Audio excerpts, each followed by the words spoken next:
Good day, everyone. My name is Reeves, and welcome to another edition of In the Know. Following the news in any way, shape, or form. No shortage of things to talk about. What does it mean? What will it bring? Is this a reality we simply have to accept? Let me read. Fire. Let me read. Let's go ahead and get started. Anytime there is a transformative event or series of events in any country's history, a lot of focus is often made on the individuals or the generation that fights hard to make the change. But a lot of discussion is not focusing on the subsequent generation. I am one of those generations, and I want to make sure you understand why that's relevant. Looking back at our history, we can probably pinpoint within modern history a number of significant events that have occurred in the United States. It's fairly easy to say that after each one of these significant events and series of events, the generation that is responsible for making those changes possible are often looked at and often revered. But a lot of times, a lot of discussion is not focusing on the generation immediately after those particular events. The best one that I can give you as an example is my example of me being a Generation Xer, which is basically the first generation after the baby boomers. And one of the things that I often refer to my generation is that we are the children of the civil rights movement. If you stop and you think about it, all of the major movements that occurred during that time period of the latter part of our baby boomers' experiences, whether it be Vietnam, peace movements, civil rights movements, all of those occurred during their generation. And as a result of their actions, all of the significant changes that we have seen as a result of their energies are benefited to the future, to the next generation, which in this case was mine. I'm born in 1969. If you are in my age group, most of our parents, or our parents' generation, they were the individuals who actually grew up during Jim Crow, as well as experienced all of the energies and the efforts that went towards making that change.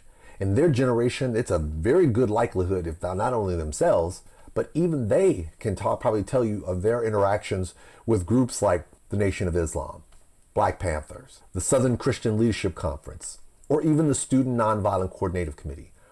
All of these organizations, which played a crucial role in ensuring and bringing down the walls of segregation in Jim Crow and ushering in a new age of integration, they were responsible for it. However, as a member of the Gen X generation, my generation is the one that directly benefited from this. And I share this because I often tell people when I'm talking to them is that my generation has a huge responsibility. The reason why I say we have a huge responsibility is because anytime there's a transformative event, the subsequent generation, after the generation that actually did all the work, we are in the unique position of being able to look back at the previous generation in terms of who we were. We can look at where we currently are, and we're in the position of being able to see the future in terms of what it might be. So we literally are on that dividing line. This is paramount because for my generation, when I came into growing up, my world was not a world that my mom could intimately relate to. In my world, I grew up with an integrated classroom. That's not a world that my mother can relate to, but it's a world that she can relate to that I can. I don't know what it's like to not be able to go into certain restaurants. I don't know what it's like to not be able to voice my opinion about certain things. I never saw a whites only or a color people only. Those were things that were unique for her world that I can't relate to.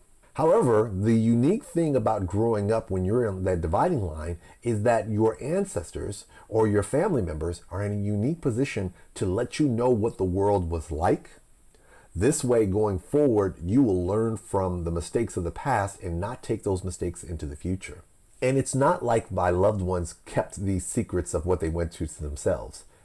If I asked fairly frequently, they would provide that information to me. They would tell me about what it was like to grow up in a society where these were the types of things that were happening.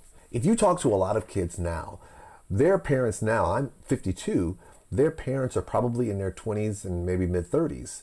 So that means they're literally 2-3 generations removed from what happened in terms of segregation. So when they see something like Eyes on the Prize or Selma or any of these shows that depict what life was during the civil rights movement, they don't have any one-to-one correlation other than just the historical context.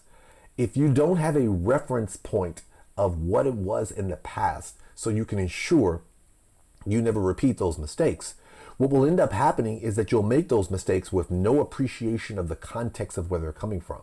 What ends up getting lost is that there will be people out there who will want to treat that history as if it never happened. Life after Jim Crow starts with the first generation, and that would be the Generation X or the children of the Civil Rights Movement, or that would be me. It is very important that future generations know that there is a body of experiences that are still alive that have been passed on to future generations so that they can understand what they went through in order to get them where we are today, and to remember where they came from, remember who we are, and apply that knowledge to go towards who we're aspiring to be.